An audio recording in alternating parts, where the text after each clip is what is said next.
देखा तो आपके सन्निकट आया। उस स्त्री ने कहा, हे वीर पुरुष, आप चाहो तो इस नगर में निवास कर सकते हो। बोले, किस अधिकार से? उस स्त्री ने कहा, आप चाहो तो मेरे पति बनकर के रह सकते हो। आपका नाम क्या है? उसने कहा, मेरा नाम पता नहीं है, लेकिन आप बताइए आपका क्या नाम है? बोले का मेरा नाम है पुरंजनी। बोले, चलो अच्छा है, जब मैं आप पुरंजनी हो और जब मैं आपका पति बन जाऊंगा ना, तो मेरा नाम भी पुरंजन हो जाएगा। महाराज बड़े प्रेम से उस स्त्री ने उसका स्वागत करते हुए पति बनने का आमंत्रण दिया। उसने स्वीकार कर लिया, उसका पति बन गया और इतना प्रसन्न हुआ कि बड़ी प्रसन्नता के साथ सबसे पहले उस नगर में प्रवेश करके निवास करते हुए उसने अपने अलग अलग मित्रों के साथ इस नगर के 10 दरवाजों से अलग अलग देशों की यात्रा की। जिस दरवाजे से वो यात्रा करने के लिए निकलता था, उसके साथ उसका प्रतिहारी मित्र बन जाता था। अलग अलग दरवाजों से अलग अलग देशों की इसने यात्रा की। बड़ा प्रसन्न होता था इसका मन, बहुत आनंद में था। इस स्त्री ने उसको अपना पति बनाया, लेकिन ये पति नहीं बन सका,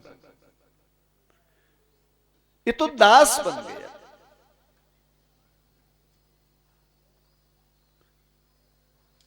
इसकी हालत तो ये हो गई कि जब उसकी पत्नी चलती थी तो ये भी चलता था, उसकी पत्नी रोती थी तो ये भी रोता था, वो गाती थी तो ये गाता था, वो सोती तो ये सोता था, वो खाती तो ये खाता था, वो हंसती तो ये हंसता था।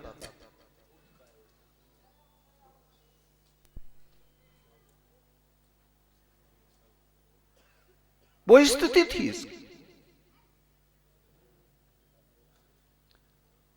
अजी महाराज उस स्त्री के साथ रहकर इसने बहुत से बेटों को जन्म दिया। बहुत साल रहते रहते हो गए, लेकिन इसका मन उस स्त्री से नहीं भरा।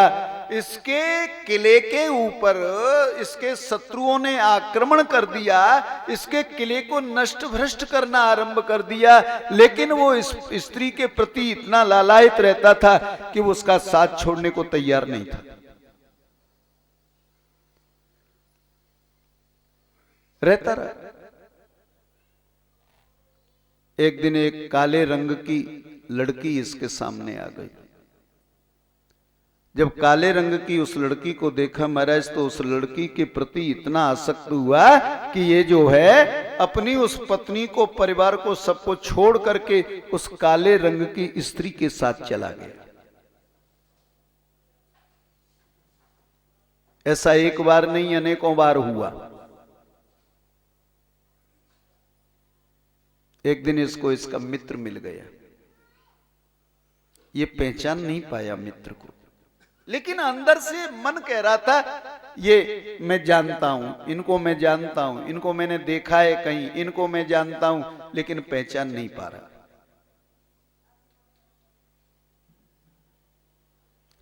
डरते डरते पहुंचा, अपने मित्र से पूछा, आपका परिचय? चलिए मैं आपको कथा के माध्यम से समझाता हूं। आप लोग रामायण पढ़ते हो ना, तो रामायण में एक प्रसंग है। सुग्रीव ने राम और लक्ष्मण को ऋषिमुख पर्वत की ओर आते हुए देखा, तो बड़ी जल्दी से आंजनेय से कहा, हनुमान जी से कहा, जाओ, ये दोनों वीर पुरुष कौन है?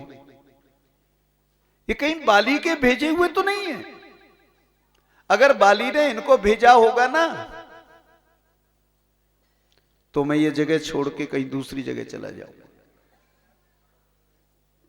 हनुमान जी आए।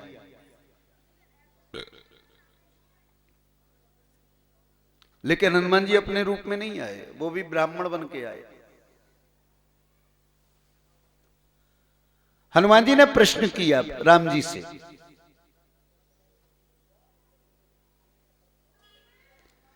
जैसे वह पुरंजन प्रश्न कर रहा है, अपने मित्र को मिलने पर पूछ रहा है आपका परिचय, आप कौन हो, आप कहां से आए हो। हनुमान जी ने भी पूछा राम जी से, को तुम श्यामल गौर शरीरा और क्षत्रिय रूप फिरेउ बनवीरा, कठिन भूमि कोमल पदगामी और कवने हेतु बन बिचरे स्वामी। राम जी ने परिचय दे दिया। हम महाराज अयोध्या नरेश के बेटे हैं, हम दोनों भाई हैं। मेरा नाम राम है, इसका नाम लक्ष्मण है। हम अकेले ही नहीं थे दोनों, हमारे साथ में एक सुंदर स्त्री भी थी, लेकिन उस स्त्री का अपहरण हो गया है और उसी की खोज करते हुए हम इस रास्ते पर आए।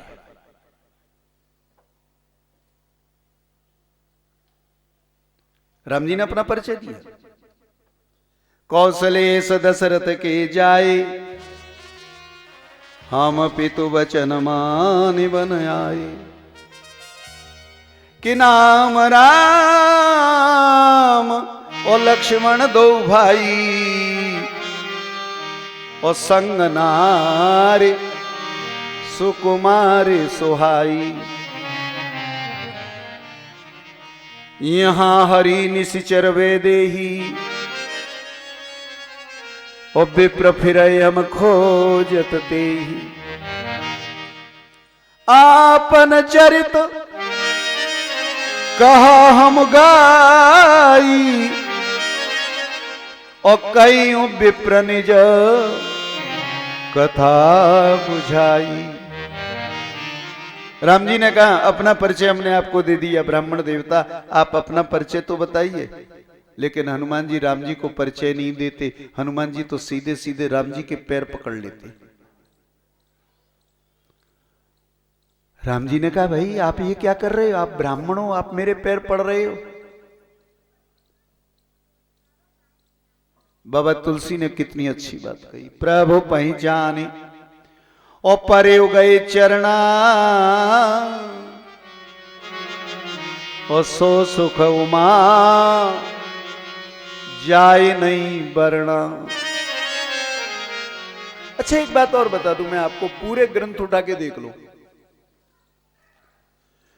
जिन्हें भगवत प्राप्ति हुई है, भगवान का दर्शन हुआ है, भगवान की निकटता मिली है, सन्निकटता मिली है,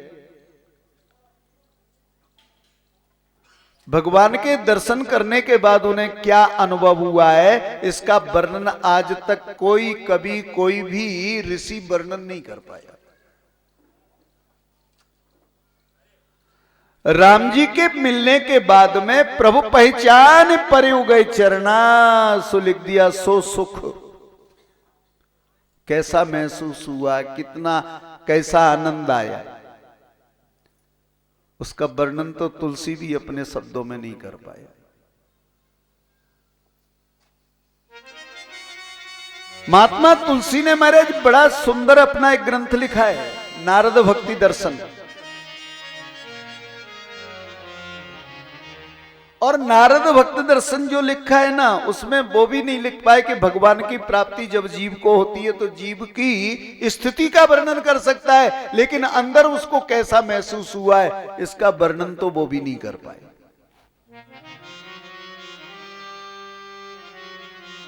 सो सुख उमा जाए नहीं बरना, सो सुख उमा।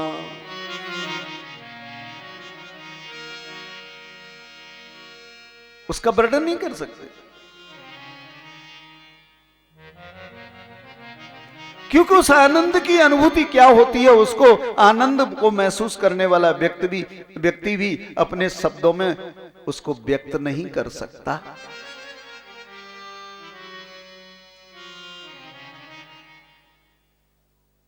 राम जी ने पूछा तुम्हारा परिचय, बोले मेरा परिचय क्या मांग रहे हो।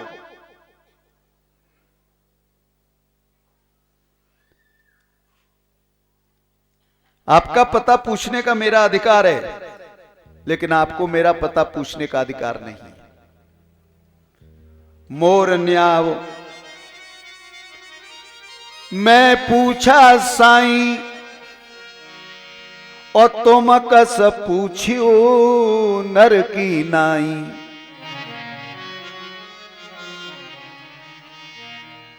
राम जी को हनुमान जी ने पहचान लिया।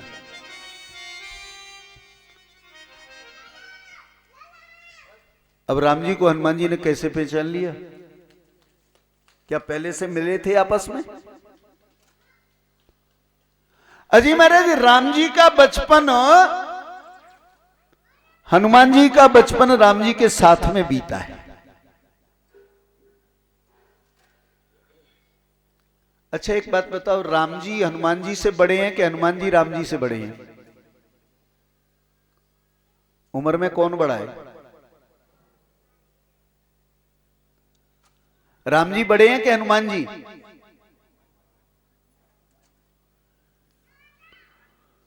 अरे जरा सी बात है, आप याद नहीं कर पा रहे कौन बड़ा है और कौन छोटा है? अरे भैया, राम जी बड़े हैं लाला, हनुमान जी छोटे हैं। राम जी 6 दिन बड़े हैं, हनुमान जी 6 दिन छोटे। रामनवमी और उसके बाद हनुमान जयंती पूर्णिमा, 6 दिन का तो अंतर है ना। लेकिन एक बात और ध्यान रखिए, जिस खीर से राम जी का जन्म हुआ है ना, उसी खीर से हनुमान जी भी पैदा हुए।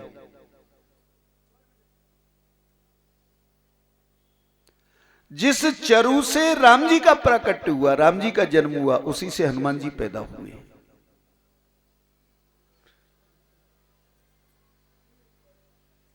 महाराजा दशरथ के केवल 3 ही रानियां थी,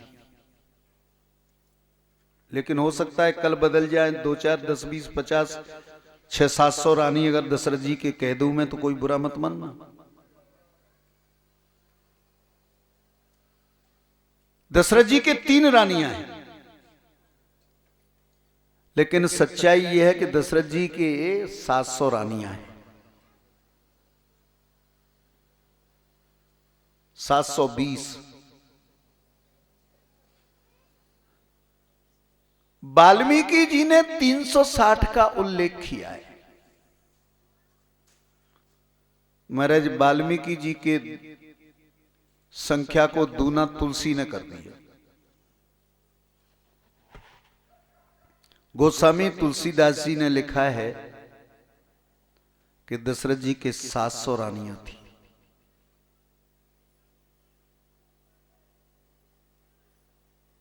अब आप रामायण पढ़ते हो ना, और रामायण में कहीं आपको और रानियों का वर्णन मिलता नहीं है, केवल 3 ही रानियों का मिलता है। बोले गोस्वामी जी ने तो नहीं लिखा। मैं कहता हूं गोस्वामी जी ने लिखा। बोले कहां लिखा? बोले गोस्वामी जी की एक ही रचना नहीं है, गोस्वामी जी की 12 रचनाएं हैं। उसमें अगर आप गीतावली को पढ़ोगे तो आपको पता चल जाएगा। गीतावली का बालकांड और बालकांड का अंतिम पद,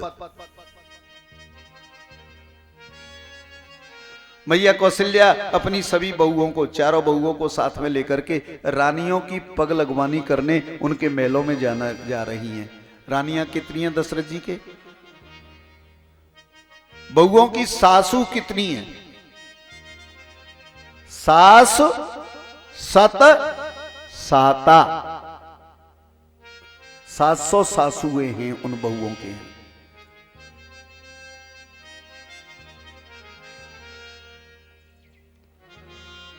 अब बेचारी एक एक बहू 700 सासुओं के रोज पांव छूने जाएगी, तो मेरे ख्याल से दूसरे दिन तो डॉक्टर बुलाना ही पड़ेगा। 1 2 नहीं, 700। अच्छा पहले का जमाना बड़ा विचित्र।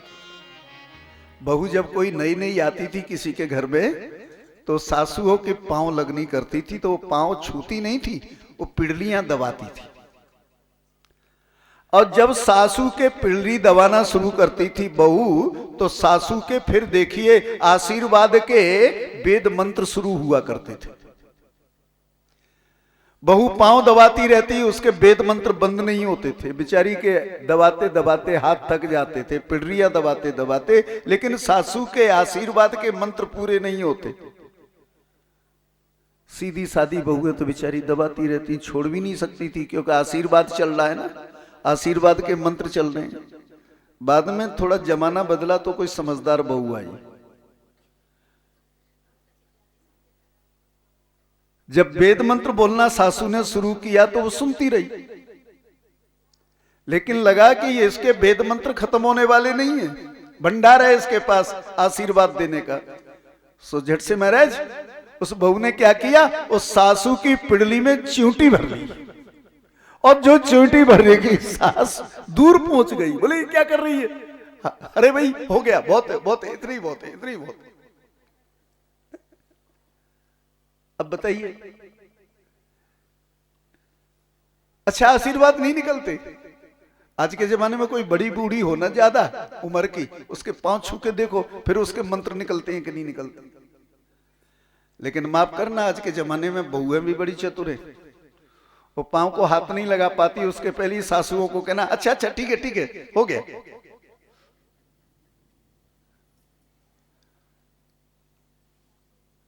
क्योंकि डर लगता है सास को। 700 सासुएं। सुदामा जी भगवान कृष्ण के यहां द्वारिका में गए। अब जब सिंहासन पर बैठे तो कृष्ण की रानियां इनके पांव छूने आई, तो बड़े जोर जोर से रुक्मिणी से शुरू किया उन्होंने वेद मंत्र बोल बोल के आशीर्वाद देना। सो वेद मंत्र बोलते बोलते महात्मा जी का, सुदामा जी की जिब्या जबान थक गई, तो चुप हो गए। तो हाथ उठा दिया, हाथ ऊंचा कर दिया, रानियां आ रही हैं, प्रणाम कर रही हैं, वो हाथ को हिला रही है। हाथ को हिलाते हिलाते हाथ भी दुख गया, नीचे रखना पड़ा।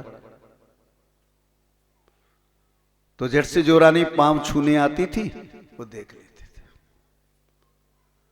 जो रानी पांव छूने आवे वो गर्दन हिला दे। अब ऊपर से नीचे गर्दन करने में गर्दन भी दुखने लगी, तो झट से जो रानी पांव छूने आवे, माने बोलते कुछ नहीं थे, गर्दन को हिला के कहते ठीक है हो गया जाओ जाओ। क्योंकि एक दो रानी तो थी नहीं कृष्ण के, 16,108 रानियां थी। बेचारे सुदामा जी हर तरह से थक गए।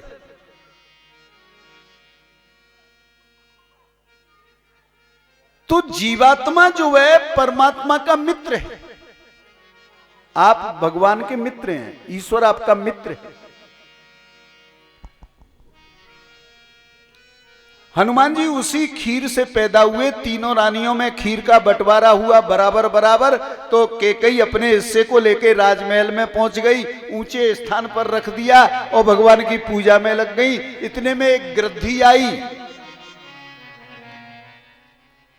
और कैकेयी के हिस्से को, दोने को अपनी चोंच में दबा के उड़ गई। जिस पर्वत पर अंजनी रहती थी, अंजनी के पास में वो दोना छोड़ दिया। उस दोने को अंजनी ने खा लिया था। उस हविष्यान्न को अंजनी ने खाया तो हनुमान जी पैदा हो गए। अब शंकर जी तो हनुमान जी बन के आए थे। रुद्र रूप तजनेह बस बानर भय भगवान, हनुमान जी तो आए थे।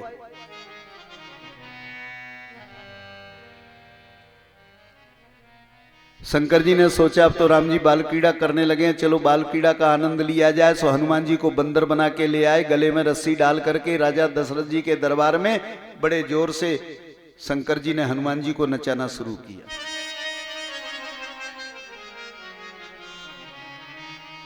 रुद्र रूप तजनेह बस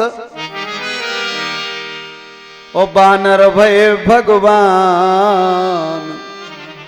भगवान शंकर जो हैं बानर बन गए थे हनुमान। ऐसे नाचे अंदर ही अंदर प्रार्थना कर रहे हैं, अरे महाराज बाबा से कहो ना हमको मांग लो, बाबा से कहो ना हमको मांग लो। राम जी ने कहा बाबा बाबा, दशरथ जी ने कहा बोलो बेटा, बोले हम तो बंदर लेंगे। मदारी को बुलाया, इधर आओ। बोले भैया इस बंदर के बदले में तू राजकोष से कुछ भी ले जा, लेकिन ये बंदर हनुमान जी को, हमारे रामलाल को दे दे। सो महाराज जिन्होंने बाल क्रीड़ा हनुमान जी ने राम जी के साथ में की। जब बड़े हुए गुरु जी के यहाँ पढ़ने जा रहे हैं तो राम जी ने हनुमान जी को अपने पास बुलाया, बोले इधर आओ, अब तुम चले जाओ। और कहां पहुंचना है? ऋषिमुख पर, जहां सुग्रीव तुमको मिलेंगे। तुम बाली के साथ मत रहना, सुग्रीव के साथ रहना, मैं आ रहा हूं, तुमको वहां पर मिलूंगा।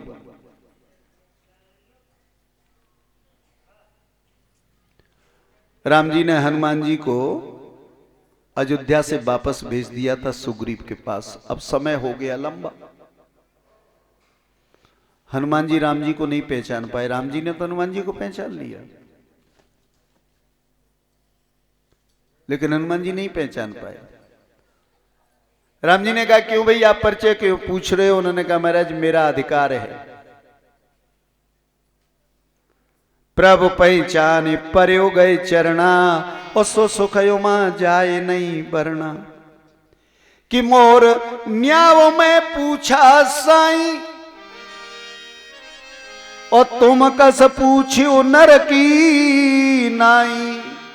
मेरा अधिकार है क्योंकि मैं जीव हूं, आप जीव नहीं हो, आप तो ब्रह्म हो। तब माया बस फिरऊं बुलाना, और ताते नहीं मैं प्रभु पहचाना। मैं आपको इसलिए नहीं पहचान पाया, आपके माया के वशीभूत भूल गया था।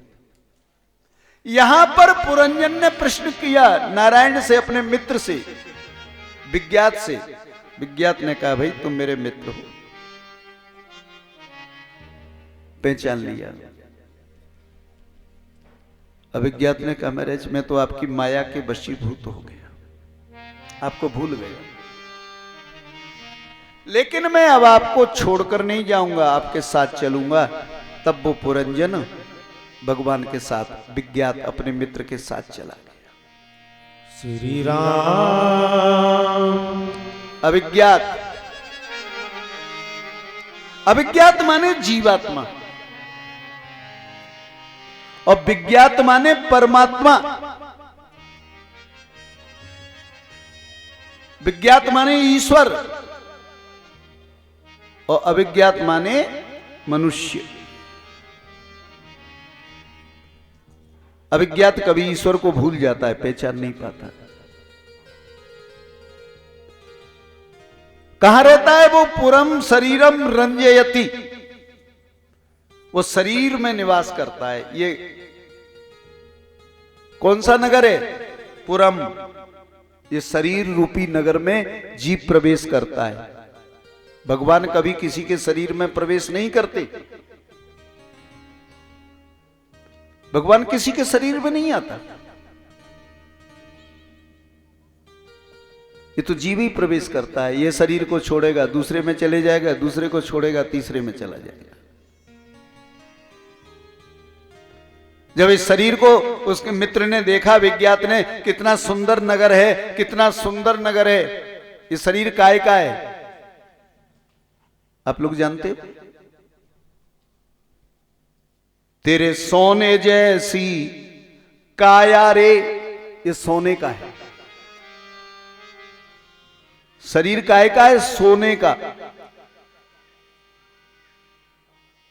बड़ा सुंदर है। जीव बीच के मुख में आकर के बैठा, पहले पीछे मित्र को देखा, बाहर मित्र उसी जगह पर बैठा, और जो भीतर झांक करके देखा, एक स्त्री को देखा। वो स्त्री कौन है? वो स्त्री है बुद्धि। महाराज बुद्धि जितनी सुंदर होती है उतनी सुंदर कभी कोई स्त्री नहीं होती। जब उस बुद्धि को देखा तो मन किया इससे बात करूं, लेकिन डर लगा। क्यों? 11 सूरवीर योद्धा, बुद्धि के साथ में 11 मित्र कौन है बुद्धि के? 10 इंद्रियां और 1 मन। 5 बणों वाला सर्प कौन है? पंच प्राण, प्राण, व्यान, उदान, अपान और समान, ये ते पंच प्राण। ये 5 प्राण ही तो इस शरीर की रखवाली करते हैं। जब जीव सो जाता है, जब हम सो जाते हैं, तो शरीर की रखवाली कौन करता है? ये पांचों प्राण करते हैं। प्राण, व्यान, उदान, अपान और समान, ये 5 फणों वाला सर्प है, 5 फणों वाला।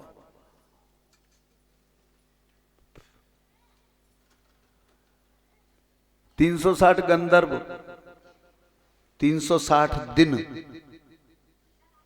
360 गंधर्वियां, ये रात्रियां हैं।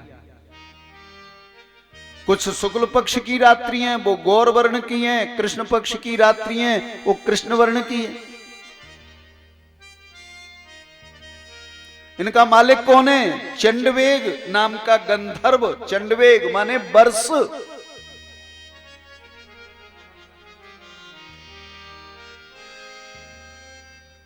जब बुद्धि ने जीव को प्रवेश करने की सलाह दे दी तो इसमें प्रवेश कर गया जीव। इसके कितने दरवाजे हैं? 10 दरवाजे।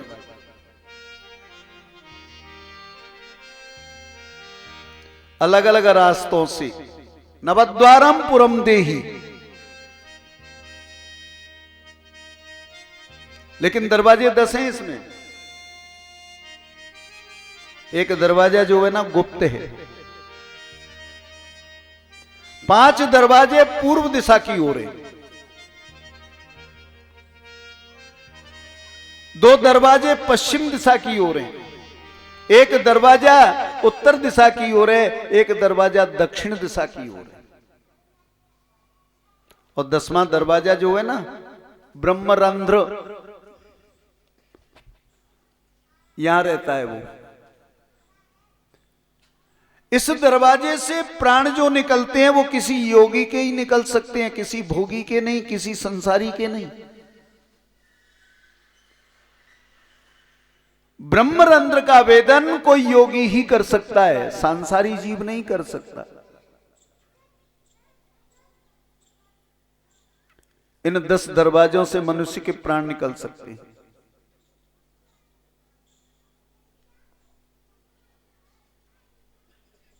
किसी कवि ने बहुत अच्छा लिखा है, कबीर की बेटी ने लिखा है।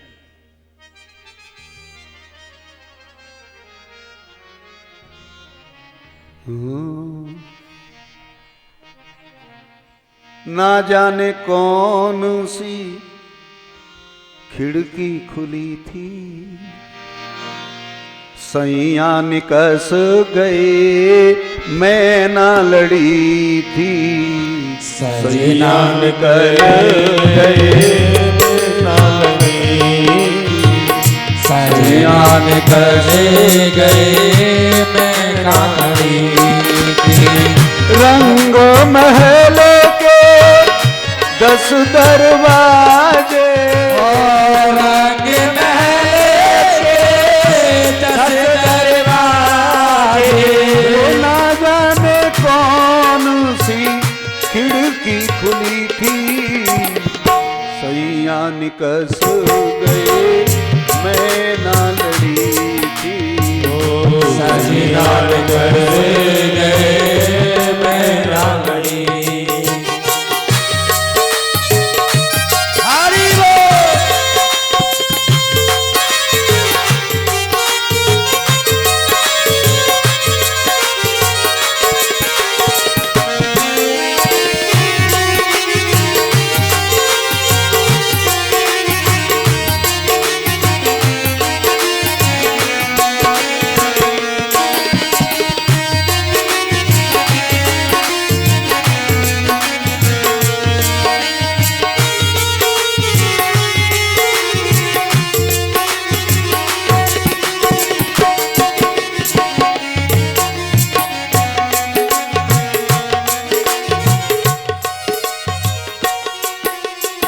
नवद्वारम पुरम देही।